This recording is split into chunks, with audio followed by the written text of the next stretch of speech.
guys! So earlier in the week I posted a video which was part 1, which was my top 5 favourite face brushes. So today is the second part and it's my top 5 favourite eye brushes. So I'm just going to go ahead and get straight into it. These are the same as they were before. The first one that I showed was my number 1 brush and going down into the 5th one. So I'm just going to go ahead and reach for it now. So I have a Real Techniques brush in front of me and this one is called a brow brush. This is my absolute holy grail brush. I think that if all my brushes went missing, I would probably survive, except for this one.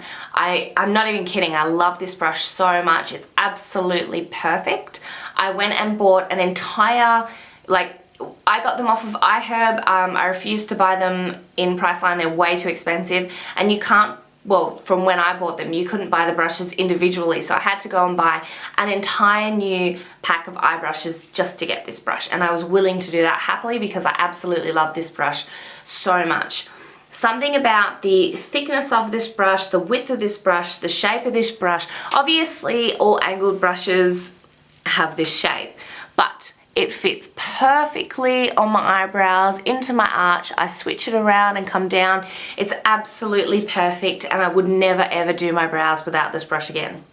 My second favourite brush is by Sigma, and this is the Sigma eye shading brush, and this is the E55. So I know in my face brushes video I was saying that I like to use these brushes over my Sigma brushes, and like I said in the video, it's absolutely nothing to do with the Sigma brushes, it's just about cleaning. However, I don't have that problem with any of their eye brushes because I don't have the precision range ones, so I don't use them. And this brush I love to use to pack on any kind of eyeshadow on my lid or anything like that. Like today, you know, I've used it to pack on a bit of the purple shade, and then I've actually got a darker couple of shades in my outer third corner, so I use the other side of the brush and flip it over and just pack that on as well. And I find that it picks up product really, really well, disperses product really well. I don't find that sometimes you pick up a product and then the brush is just not such good quality that it will actually disperse it on your eyes as evenly, and this, I don't have a problem with this one. This one is fantastic. My third favourite brush is actually a brush from Revlon. Now this is a sort of dome fluffy brush and I use it to apply anything in the crease.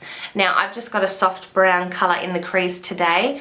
And this brush, it doesn't actually have any kind of labelling on it at all, so I was a little bit hesitant to put it in a top favourite. I will try my best to find it for you and put a description down, but this is an absolute favourite brush. I could not live without this brush, so I had to include it in my favourites, so I just try and do my best to put some sort of link in the description bar for you. My fourth favourite brush is again by Sigma, and this one is the Tapered blending brush, the E40.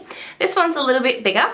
And what I use this brush for is highlighting. So on my brow bone here, I will just pick up a bit of product and put it on my brow bone and then blend it in slightly into the lower colour. I don't actually use it for blending at all because I find that it's just a little bit too big. But I love it for applying highlight underneath my brow or even on the tops of my cheeks. And again, this one has, like my face brush, it has a little hair poking out, but it's not disturbing anyone, it doesn't affect anything, so I just go ahead and leave it there. And the last brush to round up my top 5 eye brushes is again by Sigma, and this one is a pencil, and this is the E30. Now I like to use this brush exactly how it is described for once, and I use it to apply product on my lower lash line and just sort of smudge it out a bit. I find that you can also, or I do use it to make a very defined outer V. And then you can go ahead and blend that in, and I just think that it's really good for that. Or you can use it for a bit of eyeshadow eyeliner at the top of your lids, and I find it to be a fantastic little brush. So there you go. I hope that you enjoyed this video. Thank you again for sticking with me, and I will see you guys soon. Bye!